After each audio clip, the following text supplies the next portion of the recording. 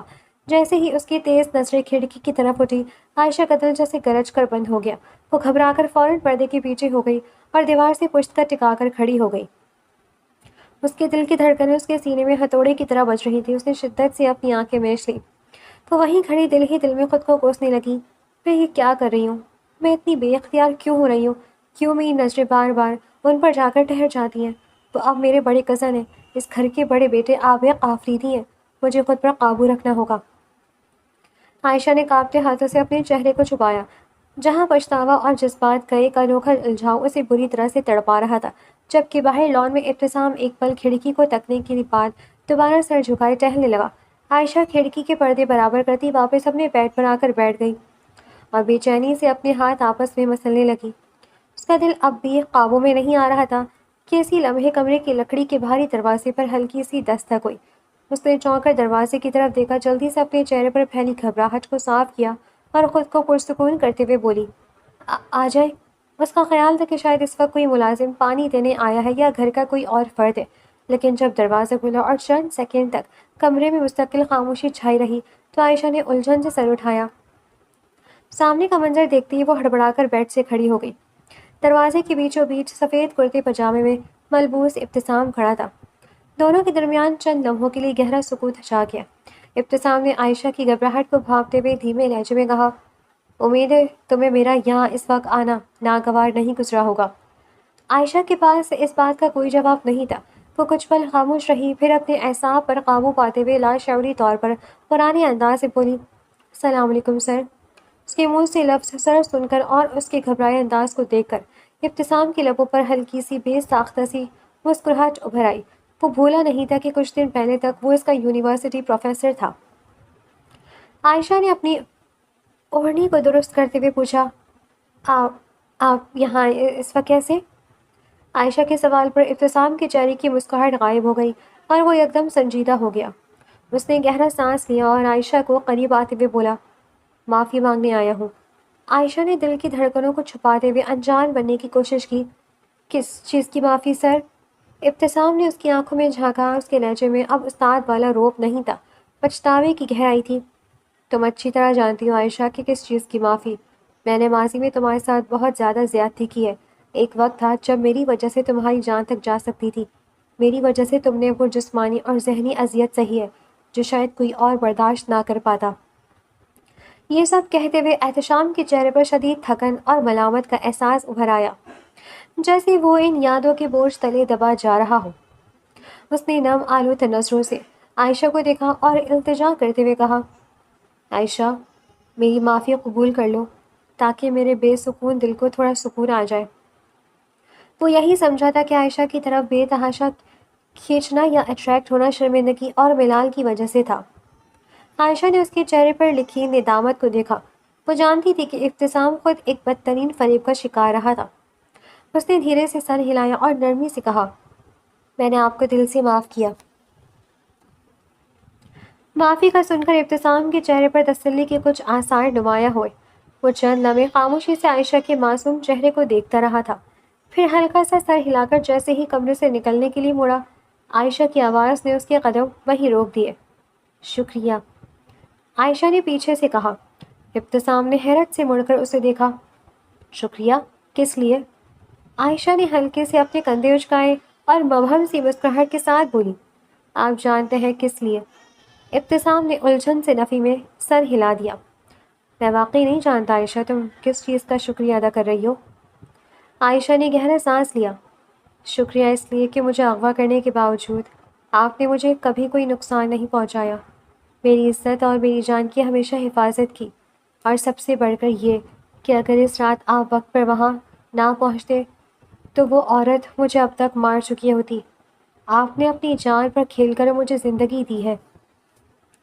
ابتسام نے عائشہ کی باتوں کو سنا تو اس کے دل میں جہاں ایک طرف اس کی بڑائی پر عزت ابھری، وہیں اپنی پرانی خطاؤں پر ندامت اور گہری ہو گئی۔ اس نے خاموشی سے عائشہ کو دیکھا، پھر پھیکی اور اداسی مسکراہٹ کے ساتھ بغیر کچھ کہے الٹے قدموں کمرے سے نکل گیا، اور عائشہ دیر تک بند دروازے کو تکتی رہ گئی تھی۔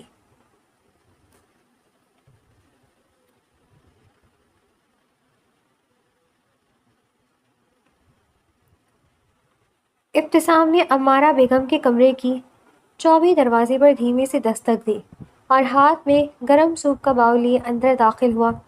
کمرے میں اس وقت کبیر آفریدی پہلے سے ہی موجود تھا اور اپنی ماں کے پاس بیٹھا کچھ باتیں کر رہا تھا۔ ابتسام کو اندر آتے دیکھ کر کبیر کے چہرے پر شرارتی اور بے ساختہ مسکراہٹ ابھر آئی۔ کہاں غائب رہتے ہو ابتسام؟ تم تو گھر میں ہو کر بھی نظر نہیں آتے۔ کبیر نے اسے دیکھتے ہی چھیڑا۔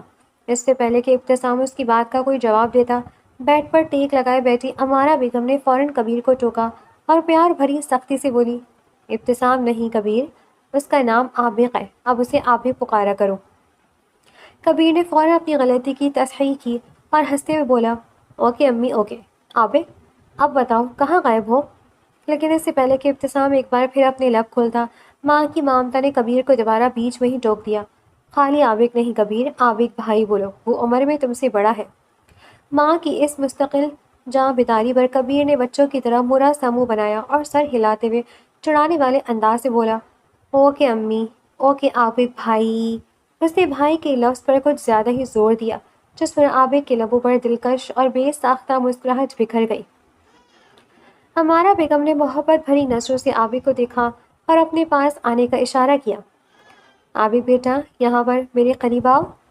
عابق سوپ کا باؤل سائڈ ٹیبل پر رکھ کر ان کے پاس بیڈ پر بیٹھ گیا۔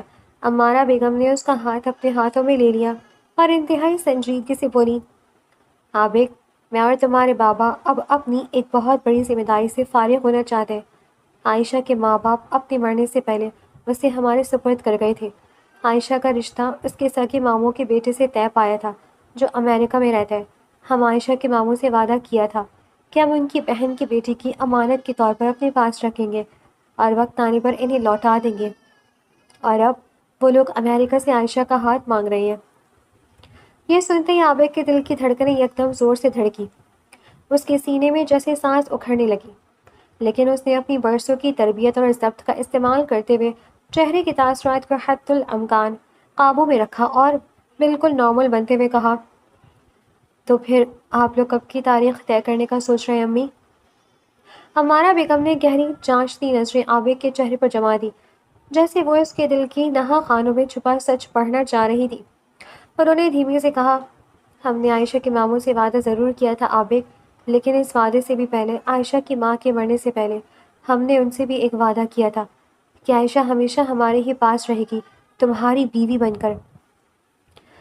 یہ صدر سنتے ہی عابق نے جیسے اپنی سانسیں روک لیں۔ وہ انتہائی بے یقینی اور صدمے سے اپنی ماں کو دیکھنے لگا۔ اس کا دماغ اس انکشاف کو قبول کرنے میں وقت لے رہا تھا، لیکن اس نے فوراً ہی خود کو سنبھالا اور تاثرات کو عام لکیر پر لایا۔ امارہ بیگم نے اپنی بات جاری رکھتے ہوئے کہا، اس وقت جب تمہاری موت کی جھوٹی خبر آئی تھی تو ہم مجبور ہو گئے تھے اور ہم نے عائشہ کے ماموں سے وہ دوسرا وعدہ کر لیا تھا، پر اب جب تم صحیح سلامت لوٹ آئے ہو تو ہم اس پہلے وعدے کو زیادہ اہمیت دیں گے جو ہم نے عائشہ کے والدین سے کیا تھا۔ پر عابق، تم پر کسی قسم کی کوئی زبردستی نہیں ہوگی، اگر تم ایسا نہیں چاہتے ہو تو۔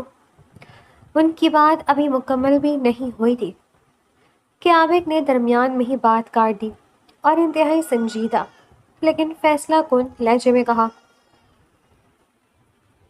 مجھے اس رشتے پر کوئی اعتراض نہیں امی، آپ کا فیصلہ اور آپ کی چاہ میرے لیے سب سے اوپر ہے، لیکن میں یہ بالکل نہیں چاہتا کہ عائشہ کسی قسم کی زبردستی یا دباؤ کا شکار ہو۔ اس نے گہرا سانس لیا اور اپنی نظریں جھکا لی۔ وہ معصوم لڑکی ہے اور وہ کبھی نہیں چاہے گی کہ اس کی شادی مجھ جیسے شخص سے ہو جس نے ماضی میں اسے اتنی تکلیفیں دیں، اس لیے آپ پہلے عائشہ سے پوچھ لیں اور اس کی دلی رضامندی جان لیں۔ یہ کہتے ہی عابق مزید وہاں نہیں رکا، وہ تیزی سے اٹھا اور اپنے دل میں مچلتے طوفان کو چھپاتا ہوا کمرے سے باہر نکل گیا۔ اس کے جانے کے بعد امارہ بیگم کے لبوں پر انتہائی پرسکون اور اطمینان بخش مسکراہٹ ابھر آئی تھی۔ امارہ بیگم نے اگلے ہی دن عائشہ کو اپنے کمرے میں بلوایا۔ عائشہ ہمیشہ کی طرح سر پر دوپٹہ جمائے انتہائی باادب انداز میں ان کے سامنے بیٹھ پر آ بیٹھی۔ عمارہ بیگم نے محبت سے اس کے سر پر ہاتھ پھیرا اور پھر بغیر کسی تمہید کے اس کے سامنے ماضی کا سارا سچ رکھ دیا۔ عابق یعنی اقتضام کے ساتھ اس کے بچپن کا رشتہ، اس کی ماں سے کیا گیا پہلا وعدہ، اور پھر امریکہ والے ماموں کے بیٹے کا ذکر۔ عائشہ بیٹا، عابق تمہاری ماں سے کیا ہوا ہمارا پہلا اور سب سے بڑا وعدہ ہے۔ وہ واپس آ چکا ہے تو میرا دل چاہتا ہے کہ میں اپنی مرضی سے بڑھ کر تمہاری ماں کی روح کو سکون دوں، لیکن اس فیصلے میں تمہاری دلی خوشی بھی سب سے اہم ہے۔ عمارہ بیگم نے اس کا ہاتھ تھام کر نرمی سے پوچھا، تم بتاؤ، کیا تمہیں عابق کے ساتھ یہ رشتہ قبول ہے؟ عائشہ نے جیسے ہی یہ سنا اس کے پاؤں تلے سے زمین نکل گئی۔ وہ گم سم سے اپنی گود میں بندے ہاتھوں کو دیکھنے لگی۔ اس کے دل میں ایک طرف عابق کے ماضی کے رویے کا تھوڑا خوف تھا تو دوسری طرف اسی شخص کا بدلتا ہوا روح، اس کی ندامت اور اپنی جان پر کھیل کر اسے بچانے کا وہ منظر تھا جو اسے بے اختیار کر دیتا تھا۔ اس نے گہری سانس لی اور اپنے جذبات کو آواز دیتے ہوئے بالکل وہی جواب دیا جو ایک دن پہلے عابق دے کر گیا تھا۔ امی، آپ کا فیصلہ اور آپ کی چاہ میرے لیے سب سے اوپر ہے۔ آپ میری ماں کی جگہ ہیں۔ آپ جو کہیں گی میں اس سے انحراف نہیں کروں گی، لیکن میں نہیں چاہتی کہ عابق کے سر پر میرے نام کا کوئی دباؤ آئے۔ وہ ایک بہت سلجھے ہوئے انسان ہیں۔ میں نے ماضی میں انہیں بہت سی الجھنوں میں دیکھا ہے۔ وہ کبھی نہیں چاہیں گے کہ ان کی شادی مجھ جیسی لڑکی سے زبردستی کر دی جائے۔ اس لیے میری مرضی سے پہلے آپ ایک بار پھر عابق سر سے پوچھ لیں کہ کیا وہ دل سے اس رشتے کے لیے رضامند ہے۔ عائشہ کا یہ جواب عمارہ بیگم کے کمرے کے ادھ کھلے دروازے پہ کھڑے عابق کے کانوں میں پڑا، جو اتفاق سے اپنی ماں کے پاس کسی کام سے آیا تھا۔ عائشہ کے منہ سے اپنے لیے وہی فکر اور وہی الفاظ سن کر عابق کا دل سینے میں زور سے دھڑکا۔ وہ ساکت کھڑا اس معصوم لڑکی کی ظرف کو دیکھ رہا تھا۔ عابق کے چہرے پر عجب سا تاثر ابھرا اور وہ بغیر کوئی آہٹ کے خاموشی سے پیچھے ہٹ گیا۔ رات کے کھانے کی میز پر پورا آفریدی خاندان موجود تھا۔ ماحول ہمیشہ کی طرح پرسکون تھا کہ اچانک عمارہ بیگم نے ملازم کو اشارہ کیا اور وہ چاندنی کے بڑے تھال میں سجی چاندنی کے ورق لگی خاص مٹھائی میز کے بالکل بیچوں بیچ رکھ گیا۔ کبیر اور میران نے حیرت سے پہلے مٹھائی کو دیکھا اور پھر مسکراتے ہوئے عمارہ بیگم کی طرف متوجہ ہوئے۔ ارے واہ امی، آج بغیر کسی خاص موقع کے اتنی شاہی مٹھائی! خیر تو ہے نا؟ کیا بابا کی کوئی نئی بزنس ڈیل فائنل ہوئی ہے؟ کبیر نے ہاتھ آگے بڑھاتے ہوئے شرارت سے پوچھا، جبکہ زاہد آفریدی سکون بھری نظروں سے اپنے گھرانے کو دیکھ رہے تھے۔ عمارہ کے کوما میں جانے کے بعد سے شاید ہی وہ سب کبھی ساتھ کھانا کھاتے تھے۔ میران نے بھی لقمہ توڑتے ہوئے تجسس سے پوچھا، ہاں امی، ہمیں بھی بتائیں، آخر مٹھائی کی وجہ کیا ہے؟ عمارہ بیگم کے چہرے پر خوبصورت مسکراہٹ ابھر آئی۔ انہوں نے ایک نظر عائشہ پر ڈالی جو اپنی پلیٹ میں چمچ ہلا رہی تھی، اور پھر عابق کو دیکھا جو خاموشی سے بیٹھا تھا۔ وجہ بہت خاص ہے میرے بچوں، عمارہ بیگم نے گہری اور پر مسترد آواز میں اعلان کیا۔ میں نے عابق اور عائشہ کا رشتہ طے کر دیا ہے۔ یہ مٹھائی میرے عابق اور میری عائشہ کی شادی کی ہے۔ یہ سننا تھا کہ کھانے کی میز پر ایک لمحے کے لیے سناٹا چھا گیا، اور پھر کبیر اور میران کے چہرے خوشی سے کھل اٹھے۔ کیا بات ہے، یہ ہوئی نا سب سے بہترین خبر! کبیر نے فوراً کھڑے ہو کر عابق کے کندھے کو ہلایا۔ مبارک ہو عابق بھائی، آخر کار آپ کی بینڈ باجے بجنے والے ہیں۔ میرا مطلب گھر بسانے والے گھر میں ہی موجود ہے۔ میران نے بھی مسکرا کر عابق کو دیکھا۔ مبارک ہو بھائی، اور عائشہ تمہیں بھی بہت بہت مبارک ہو۔ جہاں دونوں بھائی اس خبر پر دل سے خوش ہو کر شور مچا رہے تھے، وہیں عائشہ کا پورا چہرہ شرم اور سیکنڈوں میں سرخ ہو کر نیچے بالکل جھک گیا تھا۔ اس کا دل اتنی زور سے دھڑک رہا تھا کہ اسے لگا سب سن لیں گے۔ اس نے اپنی نظریں بائیں دائیں گھمانے کی کوشش بھی نہیں کی اور ساکت بیٹھی رہی۔ دوسری طرف عابق بھی اس اچانک اور سرعام اعلان پر بری طرح جھیپ گیا۔ اس نے گلا کھنکھارا اور چمچ پکڑتے ہوئے نظریں جھکا لی۔ اس کے روایتی سنجیدہ چہرے پر اس وقت کی جھیپ صاف دیکھی جا سکتی تھی۔ زاہد آفریدی نے اطمینان سے مسکراتے ہوئے عمارہ بیگم کا ہاتھ تھاما۔ عمارہ بیگم نے اپنی بات کو آگے بڑھاتے ہوئے دونوں بھائیوں کو گھورا، بس اب تم دونوں کی ہنسی مذاق ختم ہو جانی چاہیے۔ میں نے فیصلہ کیا ہے کہ ہم اسی ہفتے عابق اور عائشہ کا سادگی سے نکاح کریں، اور پھر بالکل اگلے ہفتے شادی کی بڑی تقریب ہوگی۔ انہوں نے خاص طور پر کبیر اور میران کی طرف اشارہ کرتے ہوئے تاکید کی، اور ہاں، اس دوران کبیر اور میران، تم دونوں اپنی تمام دفتری اور کاروباری مصروفیات بالکل ختم کر دو۔ مجھے اب تم دونوں صرف اور صرف شادی کی تیاریوں میں فوکس کرتے ہوئے نظر آنے چاہیے۔ جی حکم مائی لارڈ، اب تو بھائی کی شادی ہے، دھوم دھام تو ہوئے گی، کبیر نے اپنی پلیٹ میں مٹھائی کا بڑا ٹکڑا رکھتے ہوئے کہا۔ سب لوگ اب خوش و خروش سے شادی کے فنکشنز ہال اور کپڑوں کی ڈسکشن کرنے لگے کہ کون کیا کرے گا۔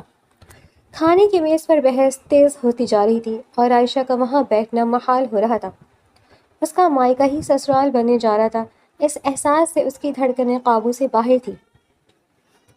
آخر کار جب وہ اپنی شرم اور جھیب کو مزید سنبھال نہ سکی تو وہ انتہائی دھیمے سے اپنی کرسی پیچھے کر کے میز سے اٹھی اور کسی کو کچھ کہے بغیر تیز قدموں سے وہاں سے اپنے کمرے کی طرف بھاگ کھڑی ہوئی۔ کبیر نے پیچھے سے اسے جاتے دیکھ کر ایک بار پھر عابد کو کوہنی ماری، جس پر عابد نے بمشکل اپنی مسکراہٹ کو چھپایا۔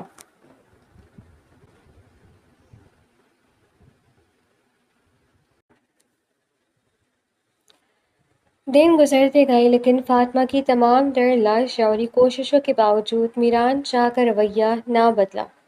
وہ اب بھی اس سے مکمل لا تعلق اور خاموش تھا۔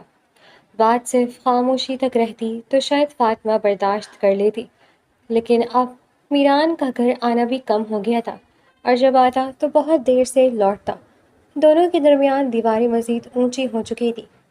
ایک دوپہر جب مینشن کی لاؤنج میں ملازمہ صفائی کر رہی تھی تو صوفے پر بیٹھی فاطمہ نے خود پر ضبط کرتے ہوئے باتوں باتوں میں انتہائی عام سا لہجہ بنا کر پوچھا، ماسی، میران صاحب آج کل بہت دیر دیر سے گھر آ رہے ہیں اور رات کو آتے ہیں تو کھانا بھی نہیں کھاتے، سب ویسے ہی کچن میں بڑا رہتا ہے، خیریت تو ہے نا؟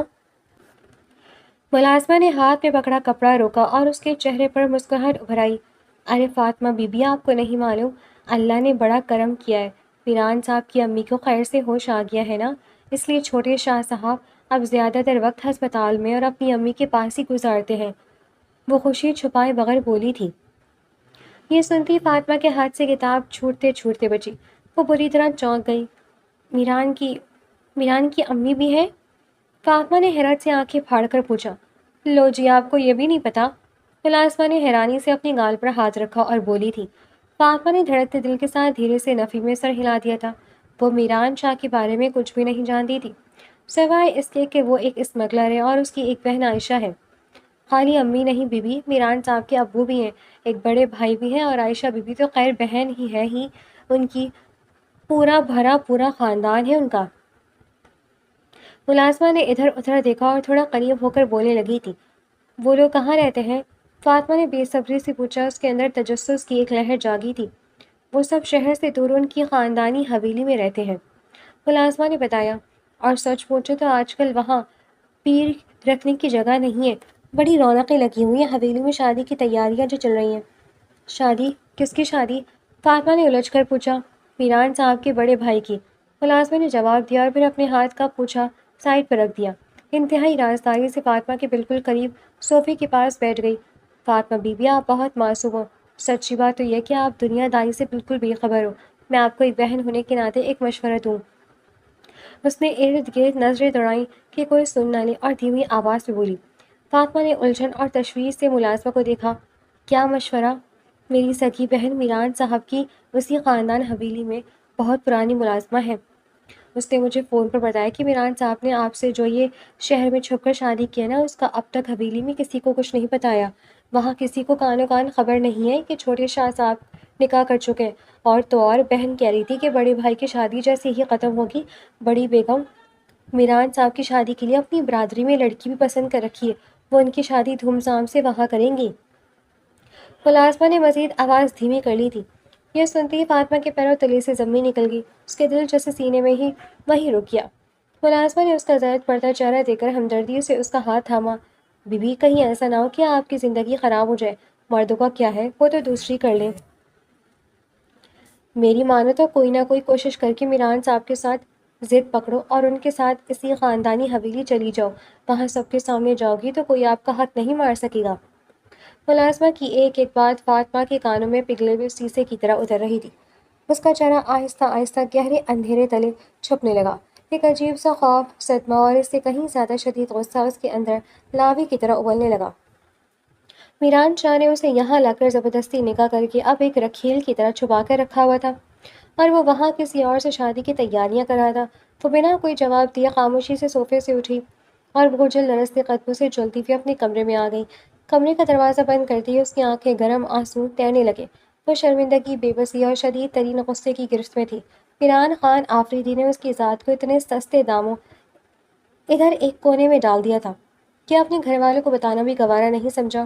اس کا پورا وجود غصے سے کانپنے لگا اور وہ بیڈ کی پشت سے ٹیک لگا کر دیوار کو گھورنے لگی۔ فاطمہ غصے اور بے عزتی کی اس شدید لاوا میں جلتی ہوئی میران کا انتظار کرنے لگی۔ اس نے طے کر لیا تھا کہ اب وہ شادی اور خاموش نہیں رہے گی۔ میران کے آتے اس سے صاف صاف بات کرے گی، لیکن میران اس رات بھی گھر نہ آیا۔ اگلے 2 دن بھی فاطمہ نے شدید کرب میں گزارے۔ جب صبر کا پیمانہ لبریز ہوا تو اس نے اپنی انا کو ایک طرف رکھ کر خود میران کو فون ملایا، لیکن دوسری طرف سے مسلسل رنگ جاتی رہی اور کوئی جواب نہ ملا۔ فون پر بھی اس کا رابطہ نہ ہو سکا۔ 3 دن بعد 4تھے دن دوپہر کے وقت میران شاہ بالآخر مینشن لوٹا۔ وہ اپنے کمرے میں سفید کڑکتے ہوئے کرتے پاجامے میں ملبوس آئینے کے سامنے کھڑا آفس جانے کے لیے تیار ہو رہا تھا کہ اچانک فاطمہ طوفان کی طرح کمرے کا دروازہ کھول کر اندر داخل ہوئی۔ میران نے آئینے میں اس کا عکس دیکھا۔ وہ چونک کر اس کی طرف مڑا اور بہت پرسکون لیکن دھیمے لہجے میں پوچھا، کوئی کام ہے؟ میں آپ کے دل اور وقت بہلانے کا سامان نہیں ہوں میران شاہ۔ فاطمہ نے اپنے اندر ابلتے ہوئے غصے کو یکدم باہر نکالتے ہوئے تیز آواز میں کہا۔ میران نے حیرت سے اسے دیکھا۔ اس کے ہاتھ اپنے کرتے کی کف لنکس پر ہی رک گئے۔ اس وقت اس بات کا کیا مطلب ہے فاطمہ؟ مطلب وہی ہے جو آپ بہت اچھے سے سمجھ رہے ہیں، فاطمہ نے تب کر کہا۔ اس کی آنکھوں سے چنگاریاں نکل رہی تھیں۔ آپ کو کیا لگتا ہے میں ایک غریب گھر سے ہوں، بے سہارا ہوں، تو آپ مجھے اپنی وقت گزاری کا سامان سمجھ کر جب چاہیں گے استعمال کریں گے اور میں خاموش رہوں گی؟ اپنی حویلی میں عیش و عشرت کی زندگی گزاریں گے اور مجھے یہاں ایک قیدی کی طرح چھپا کر رکھیں؟ اس کے اس سنگین الزام پر میران کے ماتھے پر گہرے بل پڑ گئے۔ اس کی آنکھیں یکدم سرد ہوئیں۔ میں نے تمہیں کب استعمال کیا فاطمہ؟ اس نے اپنے ہاتھ سینے پر باندھے اور الٹا اس سے ہی سوال کیا تھا۔ اس کے اس سیدھے اور کاٹ دار سوال پر کچھ لمحوں کے لیے فاطمہ کے پاس کوئی جواب نہیں تھا۔ وہ بالکل خاموش ہو گئی، لیکن ملازمہ کی باتیں اس کے دماغ میں ہتھوڑے کی طرح بج رہی تھیں۔ اس نے اپنے لہجے کو مزید سخت کیا۔ استعمال میں نے آپ کو کرنے نہیں دیا، پر اپنے نکاح میں تو آپ نے مجھے اس غرض سے رکھا ہوا ہے نا، تاکہ دنیا سے چھپا کر اپنی ہوس پوری کر سکیں۔ یہ سننا تھا کہ میران کے چہرے پر ایک خوفناک سنجیدگی چھا گئی۔ وہ دھیمے لیکن انتہائی مضبوط قدم اٹھاتا ہوا فاطمہ کے بالکل قریب آ کر رکا۔ اس کا لہجہ اس قدر سرد تھا کہ فاطمہ کی ریڑھ کی ہڈی میں سنسناہٹ دوڑ گئی۔ تمہیں واقعی ایسا لگتا ہے فاطمہ کہ تمہیں صرف استعمال کرنے کے لیے میں اتنا طویل انتظار کروں گا، کہ تمہارے ان فضول نخروں اور تلخ زبان کو اتنا برداشت کروں گا؟ میران نے اس کی آنکھوں میں جھانکتے ہوئے چبا چبا کر کہا۔ میران کی اس بات پر فاطمہ کا چہرہ غصے اور شرمندگی سے یکدم سرخ پڑ گیا۔ آپ مجھے برداشت کر رہی ہیں؟ وہ چلائی۔ آپ مجھے نہیں، میں آپ کو برداشت کر رہی ہوں۔ بھول گئے آپ کہ کس طرح زبردستی گن پوائنٹ پر مجھے اپنے نکاح میں لے کر آئے تھے، کس طرح زبردستی مجھے یہاں قید کر رکھا ہوا تھا؟ یہ زبردستی کا رشتہ آپ نے مجھ پر مسلط کیا ہوا ہے، میں نے نہیں۔ فاطمہ کی یہ کڑوی باتیں سن کر میران نے کچھ پل گہری سنجیدگی سے اسے دیکھا۔ اس کے چہرے کے تاثرات بالکل سپاٹ ہو گئے۔ پھر اس نے ایک طویل اور گہری سانس لی جیسے اس نے اپنے اندر کچھ توڑ دیا ہو۔ تم ٹھیک کہہ رہی ہو فاطمہ، میران نے بہت دھیمی اور حتمی آواز میں کہا۔ آج کے بعد میں تم پر اتنا بھی مسلط نہیں ہوں گا کہ تمہیں میری شکل دیکھنی پڑے۔ یہ کہتے ہی وہ مڑا اور فاطمہ کو وہیں کھڑا چھوڑ کر تیز قدموں سے کمرے سے باہر نکل گیا۔ اگلے ہی پل باہر پورچ میں اس کی گاڑی سٹارٹ ہونے اور تیز رفتاری سے نکل جانے کی آواز آئی۔ میران کے جاتے ہی جیسے کمرے کی ساری ہوا ختم ہو گئی۔ فاطمہ کے ضبط کا بندھن ٹوٹ گیا اور اس نے دونوں ہاتھوں میں اپنا چہرہ چھپایا اور وہیں بیڈ کے کنارے بیٹھ کر پھوٹ پھوٹ کر رو دی۔ بات صرف اتنی ہی تھی میران آفریدی، وہ روتے ہوئے ہچکیاں لے کر خود سے بول رہی تھی، کہ میں صرف تمہاری ایک ضد تھی اور کچھ بھی نہیں۔ اب تم نے مجھ سے زبردستی نکاح کر کے اپنی وہ انا اور ضد پوری کر لی ہے، اس لیے اب تم مجھے یہاں چھوڑ کر اپنی وہ خاندانی بیوی لاؤ گے جس سے تمہاری امی تمہاری شادی کرنے والی ہیں۔ وہ فرش پر بیٹھ کر سسکیاں لے رہی تھی، کیونکہ اس نے بچپن سے اپنے بڑوں سے سن رکھا تھا کہ قبیلے اور وڈیروں سے تعلق رکھنے والے لوگ خاندانی بیوی الگ رکھتے ہیں اور خاندان سے باہر کی بیوی کو شہر کے کسی بنگلے میں الگ رکھتے ہیں، لیکن عزت، رتبہ اور اہمیت صرف خاندان کی بیوی کو ہی ملتی ہے۔ فاطمہ کو لگ رہا تھا کہ میران نے بھی اسے اسی ذلت کی دلدل میں لا کھڑا کیا ہے۔ مزید 2 دن گزر گئے، لیکن میران شاہ واقعی اس دن کے بعد سے ایک بار بھی گھر نہ لوٹا۔ مینشن کا ہر کونا فاطمہ کو کاٹنے کو دوڑا تھا اور اب اس کی برداشت کی حد ختم ہو چکی تھی۔ میران کی وہ آخری سرد آواز اس کے کانوں میں مسلسل گونج رہی تھی، آج کے بعد میں تم پر اتنا بھی مسلط نہیں ہوں گا کہ تمہیں میری شکل دیکھنی پڑے۔ اس نے سوچ لیا کہ اب یہاں ایک پل بھی رکنا اپنی عزت نفس کو نیلام کرنے کے برابر ہے۔ وہ روتے ہوئے الماری سے اپنے کپڑے نکال کر بیڈ پر رکھنے لگی اور سسکیاں لیتے ہوئے اپنا سوٹ کیس پیک کرنے لگی۔ وہ سامان بند ہی کر رہی تھی کہ اچانک ملازمہ کمرے میں داخل ہوئی اور فاطمہ کو اس حال میں دیکھ کر بری طرح چونک گئی۔ لو جی فاطمہ بی بی، یہ کیا کر رہی ہیں آپ؟ یہ سامان کیوں سمیٹ رہی ہیں؟ ملازمہ نے گھبرا کر پوچھا۔ فاطمہ کا ضبط ٹوٹ گیا۔ اس نے روتے ہوئے اپنے دل کا سارا حال، اپنی بے بسی اور میران کا لا تعلقی کا غصہ ملازمہ کے سامنے اگل دیا اور آخر میں سوٹ کیس کی زپ بند کرتے ہوئے بولی، میں یہ گھر چھوڑ کر جا رہی ہوں ماسی، اب میں یہاں ایک منٹ بھی نہیں رکوں گی۔ ملازمہ نے یہ سنا تو اپنا سر پیٹ لیا اور اس کی عقل پر ماتم کرتے ہوئے بولی، ہائے اللہ فاطمہ بی بی، آپ کتنی نادان ہو، ابھی تک کچھ بگڑا نہیں ہے، سب کچھ اب بھی آپ کے حق میں ہے اور ہو سکتا ہے۔ اگر آپ تھوڑی سی ہمت دکھاؤ، اپنے مائکے جا کر بیٹھ گئی تو چھوٹے شاہ صاحب کو کیا فرق پڑے گا؟ وہ تو حویلی میں دوسری شادی کر کے بیٹھ جائیں گے۔ اگر اپنی زندگی بچانی ہے تو اپنے گھر جانے کے بجائے سیدھی میران صاحب کے خاندانی گھر یعنی حویلی چلی جائیں، وہاں جا کر سب کو بتا دیں کہ آپ میران شاہ کی نکاحی بیوی ہیں۔ فاطمہ نے روتے ہوئے اپنی نم آنکھوں سے ملازمہ کو دیکھا۔ ملازمہ نے بات جاری رکھتے ہوئے کہا، بڑی بیگم صاحبہ اور بڑے شاہ صاحب بہت نرم دل لوگ ہیں، جب وہ اپنے بیٹی کی دلہن کو خود اپنے سامنے دیکھیں گے تو وہ کبھی آپ کا حق نہیں مارنے دیں گے۔ ملازمہ کی بات سن کر فاطمہ کچھ لمحوں کے لیے گہری سوچ میں پڑ گئی۔ اس کا روتا ہوا دل اب حویلی جانے کے خیال پر بری طرح دھڑکنے لگا تھا۔ لیکن ماسی، میں وہاں اکیلے کیسے جاؤں اور وہاں جا کر کیا کہوں گی؟ مجھے کچھ سمجھ نہیں آ رہا، اور سچ کہوں تو مجھے بہت ڈر لگ رہا ہے۔ اس نے ہچکچاتے ہوئے اپنے خوف کا اظہار کیا۔ ڈر کیسا بی بی؟ کوئی گناہ کیا ہے آپ نے؟ باقاعدہ نکاح ہوا ہے آپ کا، آپ بس باہر کھڑے ملازم سے کہیں، وہ گاڑی نکالے گا اور آپ کو سیدھا حویلی چھوڑائے گا۔ ملازمہ نے اسے حوصلہ دیتے ہوئے کہا۔ فاطمہ ملازمہ کی باتوں میں آ گئی۔ اس کے اندر کی عورت اپنی محبت اور حق کے لیے آخری لڑائی لڑنے پر آمادہ ہو گئی۔ اس نے حویلی جانے کا پکا فیصلہ کر لیا۔ ٹھیک ہے ماسی، میں جاتی ہوں، تم ڈرائیور سے کہو کہ وہ گاڑی تیار کرے اور مجھے حویلی چھوڑائے۔ فاطمہ نے ہمت جمع کرتے ہوئے کہا، نہ بی بی، اگر میں نے کہا تو وہ صاف منع کر دے گا، لیکن آپ اس گھر کی مالکن ہو، میران شاہ کی بیوی ہو، آپ خود باہر جا کر اسے حکم دو۔ جب آپ آرڈر دو گی تو اس کی کیا مجال کہ وہ انکار کرے؟ ملازمہ نے فوراً نفی میں سر ہلایا تھا۔ اور سب سے اچھی بات یہ ہے بی بی کہ وہ ڈرائیور ابھی فی الحال میران صاحب سے فون پر رابطہ بھی نہیں کر سکتا جو وہ آپ کو لے جانے سے منع کرے، کیونکہ شاہ صاحب نے جاتے ہوئے مینیجر اور ڈرائیور کو سختی سے ہدایت کی تھی کہ ایک ہفتے سے پہلے کوئی بھی انہیں فون کر کے تنگ نہ کرے، اس لیے ابھی راستہ صاف ہے، آپ نکلیں۔ ملازمہ نے مزید رازداری سے فاطمہ کو شے دیتے ہوئے کہا تھا۔ ملازمہ کی اس منطق پر فاطمہ نے گہرا سانس لیا اور اسبات میں سر ہلا دیا۔ اس نے اپنا پرس اٹھایا، چادر اوڑھی اور سوٹ کیس سنبھالتے ہوئے عزم اور خوف کے ملے جلے احساس کے ساتھ تیز قدموں سے کمرے سے باہر نکل گئی۔ فاطمہ چادر اوڑھے اپنا سوٹ کیس سنبھالے جیسے ہی پہنچ میں آئی، وہاں کھڑا ڈرائیور اسے اس حال میں دیکھ کر حیران رہ گیا۔ فاطمہ نے اپنی آواز میں جرأت سموتے ہوئے سیدھا ڈرائیور کی طرف رخ کیا، گاڑی نکالو اور میرا سامان رکھو، مجھے ابھی میران صاحب کی خاندانی حویلی جانا ہے۔ ڈرائیور نے یہ سنا تو اس کے ہوش اڑ گئے۔ اس نے گھبرا کر اپنے ہاتھ باندھے اور انکار کرتے ہوئے بولا، معافی چاہتا ہوں بیگم صاحبہ، لیکن میں آپ کو شاہ صاحب کی اجازت کے بغیر حویلی نہیں لے جا سکتا۔ چھوٹے شاہ صاحب کا سخت حکم ہے کہ ان کی اجازت کے بغیر کوئی کام نہ کیا جائے۔ میں اس گھر کی مالکن ہوں اور میران شاہ کی بیوی ہوں، کیا مجھے اپنے ہی گھر جانے کے لیے کسی کی اجازت کی ضرورت ہے؟ میران صاحب ابھی مصروف ہیں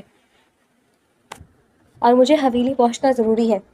فاطمہ کا پارا پہلے ہی ہائی تھا۔ اس نے ملازمہ کی بات یاد کی اور سخت لہجے میں بحث شروع کر دی، لیکن بیگم صاحبہ آپ بات سمجھے، شاہ صاحب کو پتہ چلا تو میری نوکری چلی جائے گی۔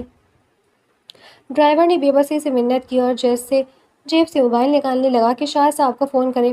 موبائل نیچے رکھو، فاطمہ نے روب دار آواز میں کہا۔ شاہ صاحب نے خود ایک ہفتے تک کسی بھی قسم کا رابطہ کرنے سے منع کیا ہے، تم انہیں تنگ نہیں کرو گے۔ اگر تم نے مجھے لے جانے سے انکار کیا تو میں ابھی شاہ صاحب کو تمہاری شکایت کروں گی کہ تم نے میری بات نہیں مانی۔ اب بولو، گاڑی نکال رہے ہو یا نہیں؟ ڈرائیور چند لمحے خاموشی سے فاطمہ کے غصے سے سرخ چہرے اور اس کی ضدی آنکھوں کو دیکھتا رہا۔ وہ واقعی ایک شدید کشمکش میں پڑ گیا تھا۔ ایک طرف شاہ صاحب کا خوف تھا تو دوسری طرف سامنے کھڑی بیگم صاحبہ کا حکم، جنہیں وہ انکار کر کے اپنی نوکری خطرے میں نہیں ڈالنا چاہتا تھا۔ پھر آخری کار اس نے ایک گہرا سانس لیا، اپنے سر سے ٹوپی اتار کر دوبارہ سیدھی کی اور مجبور ہو کر بولا، جی بہتر بیگم صاحبہ۔ اس نے آگے بڑھ کر فاطمہ کے ہاتھ سے سوٹ کیس لیا، اسے گاڑی کی ڈگی میں رکھا اور پھر پچھلا دروازہ کھول کر فاطمہ کے بیٹھنے کا انتظار کرنے لگا۔ فاطمہ دل میں چلتے خوف کے طوفان کو چھپائے حتمی انداز میں گاڑی کی پچھلی سیٹ پر جا بیٹھی۔ ڈرائیور نے دروازہ بند کیا، خود فرنٹ سیٹ پر بیٹھ کر گاڑی سٹارٹ کی اور مینشن کے بڑے لوہے کے گیٹ سے نکل کر گاڑی کی حویلی کو انجان راستے پر ڈال دیا۔